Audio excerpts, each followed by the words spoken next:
right, I'm gonna show you how to take your blades off of your sled so that you can take them in to get sharpened, because yes, we do need to sharpen our blades in para hockey. So the first thing I'm gonna do before I even start to take them out is I'm actually gonna label my blades with that permanent marker, front and back, or I might even just put F and B.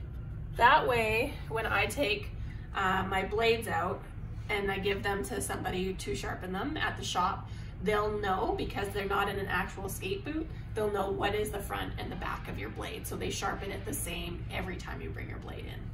So what you'll need in order to take your blades out is you're going to need a 3/16 Allen key, and then you'll also need a 7/16 wrench. I also like to use, today I have a hoodie on, so I kind of use that as my guard, but if I don't have anything else, just because the blades can still be sharp, I'll kind of, as I'm undoing the nut and bolt here, I'll make sure that I just have something so I don't cut myself, because I've definitely done that. So I'm gonna put my 3/16 on one side, and then I'm gonna again, and you do not have to take the blade or the bolt fully out, so it's just a little adjustment. And then same thing, I'm gonna use my hoodie here because I've got it.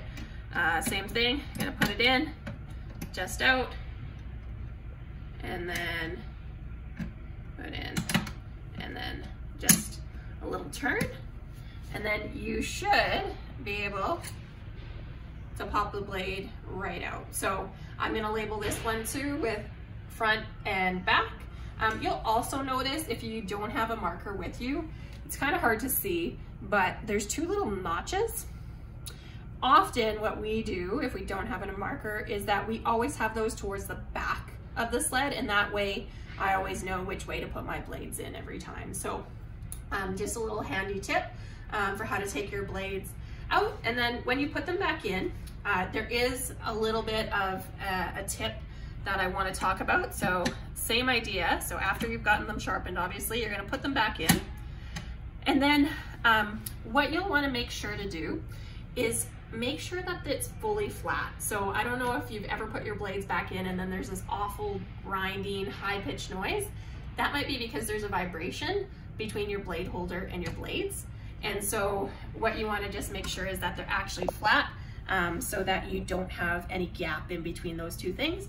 I like to start with the middle bolt, just because I know that one is down flush, which is going to help the other two to be down flush. And then again, I'm just going to snug it up, and then I'll finish the front and the back, and you're done.